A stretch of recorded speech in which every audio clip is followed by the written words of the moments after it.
ഇറാനും അമേരിക്കയും തമ്മിലുള്ള രണ്ടാം ഘട്ട ചർച്ചയ്ക്ക് കളമൊരുങ്ങുമ്പോഴും ആ മേഖലയിൽ കാര്യങ്ങൾ അത്ര പന്തിയല്ല. അമേരിക്കയുടെ പ്രധാനപ്പെട്ട 2 യുദ്ധക്കപ്പലുകൾ ഉണ്ട് ഇറാന്റെ തീരത്ത് എന്നുള്ളത് പ്രധാനപ്പെട്ട ഒന്നാണ്. മറ്റൊന്ന് ഇറാന്റെ പ്രകോപനം അമേരിക്കയ്ക്കെതിരെ എന്നുള്ളതാണ്. തങ്ങൾ ആക്രമിച്ചാൽ അമേരിക്കയുടെ വലിയ തോതിൽ തിരിച്ചടി ഉണ്ടാകുമെന്നുള്ള മുന്നറിയിപ്പ് ഇറാൻ നൽകുന്ന പശ്ചാത്തലമുണ്ട്.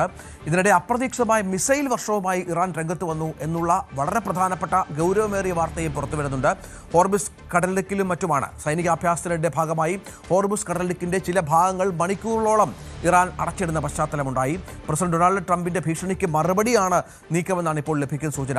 ലോകത്തെ ഏറ്റവും ശക്തമായ സൈന്യത്തിന് കിട്ടുന്ന അടി ചിലപ്പോൾ അവരെ തിരിച്ചു വരാൻ സാധിക്കാത്ത വിധം തളർത്തിയേക്കാമെന്നാണ് ഇറാന്റെ പരമോന്നത നേതാവ് അയത്തുള്ള അലി ഖമേനിയുടെ മുന്നറിയിപ്പ്. ഇതിനിടെ ജനീവയിൽ നടന്ന ആണവ ചർച്ചകൾ ക്രിയാത്മകമായിരുന്നുവെന്ന ഇറാന്റെ വിദേശകാര്യമന്ത്രി അബ്ബാസ് അലി നഖ്വി വ്യക്തമാക്കി.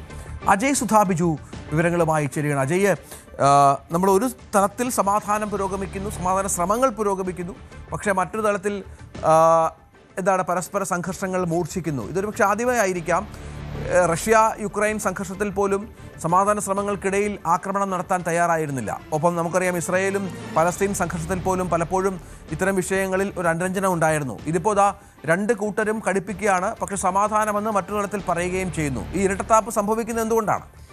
തീർച്ചയായിട്ടും ഇറാനും അമേരിക്കയും ഒരിക്കലും പരസ്പരം വിട്ടുകൊടുക്കില്ല എന്നൊരു നിലപാട് തന്നെയാണ് ഇക്കാര്യത്തിൽ സ്വീകരിച്ചിരിക്കുന്നത്. US-ന്റെ ഭാഗത്തു നിന്നായിരുന്നു കഴിഞ്ഞ ദിവസം വലിയൊരു പ്രകോപനം വന്നത്. അതായത് ഈ സമാധാന ചർച്ചകൾ അത് പുരോഗമിക്കുന്നതിനിടെ ട്രംപ് ഒരു പ്രകോപനപരമായിട്ടുള്ള പ്രസ്താവനകൾ നടത്തി. അതായത് 2ാം റൗണ്ട് ആണവ ചർച്ചകൾ അത് നല്ല രീതിയിലല്ല മുന്നോട്ട് പോകുന്നതെങ്കിൽ ഇറാനിലുള്ള അവരുടെ ആണവ കേന്ദ്രങ്ങൾ തങ്ങളുടെ B-2 ബോംബറുകൾ ഉപയോഗിച്ച് നശിപ്പിക്കും എന്നൊരു ഭീഷണി അത് ട്രംപ് കഴിഞ്ഞ ദിവസം നടത്തിയിരുന്നു. അപ്പോൾ അതിന് മറുപടിയായിട്ടാണ് ഇറാൻ ഇപ്പോൾ രംഗത്ത് വന്നിരുന്നത്. അതായത് അടിച്ചാൽ ഒരു മടിയും കാണിക്കില്ല, തിരിച്ചടിച്ചിരിക്കും എന്നാണ് ഇറാന്റെ നിലവിലെ ഒരു പ്രവൃത്തി കൊണ്ട് അവർ ഉദ്ദേശിച്ചിരിക്കുന്നത്. അതായത് ഹോർമുസ് കടലിടുക്കിലേക്ക് വലിയൊരു മിസൈൽ വർഷം നടത്തി അത്തരമൊരു വലിയ സൈനിക അഭ്യാസത്തിലേക്കാണ് അവരിപ്പോൾ കടന്നിരിക്കുന്നത്. ഈ ഹോർമുസ് കടലിടുക്ക് എന്ന് പറഞ്ഞാൽ നമുക്കറിയാം ലോകത്തിലെ തന്നെ എണ്ണ വ്യാപാരത്തിന്റെ 20% നടക്കുന്നത് ഈ കടലെടുക്ക് വഴിയാണ്.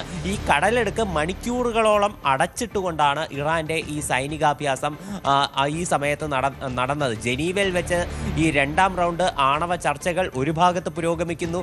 അതിനിടയിലാണ് ഇറാന്റെ ഇത്തരത്തിലുള്ള മിസൈൽ വർഷം നടത്തിയുള്ള സൈനികാഭ്യാസം. ഇത് അമേരിക്കയുടെ ഇവിടെ എബ്രഹാം ലിങ്കൺ ഉൾപ്പെടെയുള്ള യുദ്ധക്കപ്പലുകൾ മേഖലയിൽ സ്ഥിതി ചെയ്യുന്നുണ്ട്. എന്നാൽ അതിനെയൊന്നും കേന്ദ്രീകരിച്ചായിരുന്നില്ല ഇത്തരം ഒരു മിസൈൽ വർഷം എന്ന് പറയുന്നത്. കടലിന്റെ വിവിധ ഭാഗങ്ങളിലേക്കാണ് ഇത്തരമൊരു ആക്രമണം നടത്തിയത്. ഇറാന്റെ തന്നെ വാർത്താ ഏജൻസിയായിട്ടുള്ള തസ്നിം അവർ തന്നെ പറയുന്നതെന്ന് പറഞ്ഞാൽ ഈ ഹോർമുസ് കടലിടുക്കിൻ്റെ വിവിധ ഭാഗങ്ങൾ കേന്ദ്രീകരിച്ച് ഇറാൻ സൈനികാഭ്യാസം നടത്തി അത് കൃത്യസ്ഥാനങ്ങളിൽ പതിക്കുകയും ചെയ്തു എന്നാണ് ഈ തസ്നിം വാർത്താ ഏജൻസി റിപ്പോർട്ട് ചെയ്യുന്നത്. അതുപോലെ തന്നെ ഇറാന്റെ പരമോന്നത നേതാവായിട്ടുള്ള ആയത്തുള്ള അലി ഖമനയുടെ പ്രസ്താവന കൂടി ഈ സൈനികാഭ്യാസത്തിന് പിന്നാലെ പുറത്തു വരുന്നുണ്ട്. അതായത് ട്രംപിൻ്റെ കഴിഞ്ഞ ദിവസത്തെ ഭീഷണിക്ക് ഒരു ചുട്ട മറുപടി തന്നെയാണ് ഖമനയി പറഞ്ഞത്. അതായത് US ലോകത്തിലെ ഏറ്റവും ശക്തിയേറിയ സൈന്യം എന്നുള്ള ട്രംപിന്റെ പ്രസ്താവന അത് ഖമനയി അംഗീകരിക്കുന്നുണ്ട്. അത് അംഗീകരിച്ചുകൊണ്ട് തന്നെ അദ്ദേഹം പറയുന്നു, ലോകത്തിലെ ഏറ്റവും ശക്തമായ സേനയ്ക്ക് ലഭിക്കുന്ന അടി ചിലപ്പോൾ അവരെ തിരിച്ചെഴുന്നേൽക്കാൻ സാധിക്കാത്ത വിധം തളർത്തിയേക്കാം എന്നൊരു ഭീഷണിയാണ് ഖമനയുടെ ഭാഗത്തു നിന്നുണ്ടാകുന്നത്. അതേസമയം ജനീവയിൽ വെച്ച് നടന്ന ചർച്ചകൾ അത് ക്രിയാത്മകമായിരുന്നു എന്ന് തന്നെയാണ് ഇറാന്റെ പ്രതിനിധിയായിട്ടുള്ള അവരുടെ വിദേശകാര്യമന്ത്രി അബ്ബാസ് അരക്ചി അദ്ദേഹം വ്യക്തമാക്കുന്നത്. ഇപ്പോൾ 2 കൂട്ടർക്കും ഒരുപോലെ യോജിക്കാൻ സാധിക്കുന്ന ഒരു നിലപാടിലേക്ക് എത്തിക്കൊണ്ടിരിക്കുന്നു. എന്നാൽ ഈ ആണവ കരാറിൽ ഒപ്പിടുന്ന അത്ര ഒരു വലിയ നീക്കത്തിലേക്ക് പോകാറായിട്ടില്ല. അതിനെ കുറച്ചുകൂടി കാത്തിരിക്കേണ്ടി വരും എന്നാണ് അബ്ബാസ് അരക്ചി വ്യക്തമാക്കുന്നത്. അമേരിക്കയുടെ പ്രതിനിധികളായിട്ട് ഈ ചർച്ചയിൽ പങ്കെടുത്തത് സ്റ്റീവ് വിറ്റ്കോഫും അതുപോലെ തന്നെ ജെറഡ് കുഷ്ണറുമാണ്. അവിടെ ഒമാന്റെ മധ്യസ്ഥതയിലായിരുന്നു ഇത്തരത്തിൽ ഈ ചർച്ചകൾ ജനീവയിൽ വെച്ച് നടന്നത്. ഒമാനി അംബാസഡറുടെ വസതിയിൽ വെച്ചായിരുന്നു ഈ ചർച്ചകൾ പുരോഗമിച്ചിരുന്നതും. ഇതിൽ ഇപ്പോൾ ഈ ഇറാന്റെ ഈ വിദേശകാര്യ മന്ത്രിയായിട്ടുള്ള അബ്ബാസ് അരക്ചി അദ്ദേഹം വ്യക്തമാക്കുന്ന മറ്റൊരു കാര്യമെന്ന് പറയുന്നത് തീർച്ചയായിട്ടും US-ന്റെ പ്രകോപനങ്ങൾ തന്നെയാണ്. US ഇറാനെതിരെ എന്തെങ്കിലും ഒരു ചെറിയ സൈനിക നടപടി സ്വീകരിച്ചാൽ അതിന് തക്കതായിട്ടുള്ള മറുപടി നൽകുമെന്നും ഈ ചർച്ചകൾ കഴിഞ്ഞ ശേഷം അദ്ദേഹം മാധ്യമങ്ങളോട് പ്രതികരിച്ചപ്പോൾ പറഞ്ഞിട്ടുണ്ട്. അതുപോലെ തന്നെ ഇറാന്റെ ഒരു ആണവ പദ്ധതി എന്ന് പറയുന്നത് സമാധാന നീക്കങ്ങൾക്കായിട്ടുള്ള ആണവ ഗവേഷണങ്ങൾ അത് മുന്നോട്ട് കൊണ്ടുപോകുന്നതിൽ നിന്ന് ഇറാനെ തടയാനാകില്ല എന്നൊരു സന്ദേശം കൂടി അബ്ബാസ് അരക്ചി ഈ മാധ്യമങ്ങളോട് പ്രതികരിക്കുന്നതിനിടെ പറഞ്ഞിട്ടുണ്ട്. എന്തായാലും ഈ സമാധാന ചർച്ചകൾ പുരോഗമിക്കുന്നതിനിടെ തന്നെ സംഭവിച്ച വലിയൊരു പ്രകോപനം തന്നെയാണ് ഇറാന്റെ ഭാഗത്തു നിന്നുണ്ടായത്. അമേരിക്കയും വിട്ടുകൊടുക്കുന്നില്ല. അമേരിക്കയും ഇതേ നാണയത്തിൽ തന്നെയാണ് അവർ സാധാരണ മറുപടികൾ നൽകാറുള്ളത്. എന്തായാലും ഇറാന്റെ ഈ സൈനികാഭ്യാസത്തിന് അമേരിക്കയുടെ മറുപടി എന്താകുമെന്ന് ആശങ്കയോടെ തന്നെ കാത്തിരിക്കുകയാണ് ലോകം. അമേരിക്കയുടെ മറുപടി എന്താകും എന്നുള്ളതാണ്. അതിനിടയ്ക്കാണല്ലോ ഈ സമാധാന ചർച്ചകൾ മറ്റു തലത്തിൽ പുരോഗമിക്കുന്നത്. അജയ്, അത് വലിയ വിജയമാകുമെന്നുള്ള പ്രതീക്ഷയൊക്കെ പല രാജ്യങ്ങളും പങ്കുവെക്കുന്നുണ്ട്. മധ്യസ്ഥരൊക്കെ ഇക്കാര്യത്തിൽ ഇടപെടുന്നുണ്ട്. ഇപ്പോൾ യഥാർത്ഥത്തിൽ അമേരിക്കയ്ക്ക് ഇറാനെ ആക്രമിക്കണമെന്ന് ആഗ്രഹമുണ്ട്. പക്ഷേ ഇസ്രായേൽ ചില കാര്യങ്ങൾ മുന്നോട്ട് വെക്കുന്ന സാഹചര്യമുണ്ട്. യഥാർത്ഥത്തിൽ ഈ ഭീഷണികൾ, ഇറാന്റെ ഭീഷണികൾ അമേരിക്കയെ ഒരു പരിധി വരെയെങ്കിലും അമ്പരപ്പിക്കുന്ന പശ്ചാത്തലമുണ്ടോ?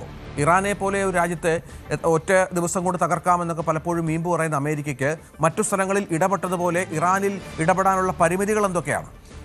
വർഷങ്ങളായി തന്നെ അമേരിക്ക ഇറാന്റെ കഴുത്തിലൊരു പിടിമുറുക്കാൻ പല ഘട്ടങ്ങളിലായി ശ്രമിച്ചുകൊണ്ടിരിക്കുകയാണ്. പ്രധാനമായിട്ടും അവരുടെ ഒരു ആണവ പദ്ധതികൾ, അതിലുള്ള നിയന്ത്രണം, അതാണ് അമേരിക്ക ആഗ്രഹിക്കുന്നത്. അവരുടെ ഒരു ആണവ പരീക്ഷണങ്ങൾ അതൊരിക്കലും മേഖലയിലെ തങ്ങളുടെ ഏറ്റവും വലിയ കൂട്ടാളിയായിട്ടുള്ള ഇസ്രായേലിന് ഭീഷണിയായിട്ട് വരരുത്.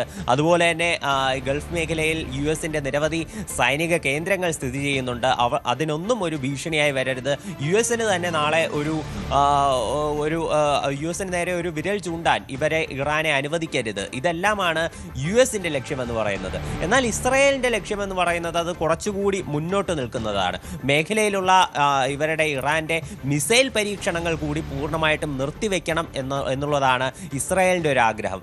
അത് ഒരുപക്ഷെ ഈ ഗാസയിൽ ഉൾപ്പെടെ ഇസ്രായേൽ നടത്തുന്ന ഇടപെടലുകൾ അതിൽ തങ്ങൾക്ക് ഒരു ഭീഷണിയായിട്ട് ഇറാൻ നാളെ മാറരുത് എന്നുള്ളൊരു മുൻകരുതൽ കൂടി ഇസ്രായേലിനുണ്ട്. ഇപ്പോൾ കഴിഞ്ഞ വർഷം നമുക്കറിയാം ഇസ്രായേലും ഇറാനും തമ്മിൽ വളരെ ഒരു വലിയ സംഘർഷത്തിലേക്ക് ഏർപ്പെട്ടിരുന്നു. അതിലേക്ക് അമേരിക്ക കൂടി ഇടപെടുന്ന ഒരു പശ്ചാത്തലമുണ്ടായിരുന്നു. വളരെ ഒരു ആശങ്കപ്പെടുത്തുന്ന സാഹചര്യമായിരുന്നു ആ സമയത്ത് ഉടലെടുത്ത് വന്നത്. അപ്പോൾ ഇത്തരത്തിൽ സമാനമായിട്ടുള്ളൊരു സാഹചര്യം നാളെ ഉണ്ടാകാതിരിക്കാൻ ഈ ഇറാന്റെ മിസൈൽ കേന്ദ്രങ്ങൾ കൂടി അതിനും ഒരു നിയന്ത്രണം കൊണ്ടുവരണം എന്ന് തന്നെയാണ് ഇസ്രായേലിന്റെ ആഗ്രഹം. അത് തന്നെയാണ് ഇപ്പോൾ ബെഞ്ചമിൻ നെതന്യാഹുവും ട്രംപുമായി നടന്ന ചർച്ചയിലും നെതന്യാഹു മുന്നോട്ട് വെച്ച പ്രധാനപ്പെട്ട ആവശ്യം. എന്നാൽ US ഇത്തരം കാര്യങ്ങളൊന്നും ആഗ്രഹിക്കുന്നില്ല. അവരുടെ മിസൈൽ കേന്ദ്രങ്ങൾ നശിപ്പിക്കുകയോ അല്ലെങ്കിൽ മിസൈൽ നിർമ്മാണത്തിൽ നിയന്ത്രണം വരുത്തണം എന്നും US ആഗ്രഹിക്കുന്നില്ല. US-ന്റെ പ്രധാനപ്പെട്ട ലക്ഷ്യം അവരുടെ ആണവ നിലയങ്ങൾ, ആണവ പരീക്ഷണങ്ങൾ, അതിനൊരു നിയന്ത്രണം കൊണ്ടുവരിക എന്നുള്ളതാണ്.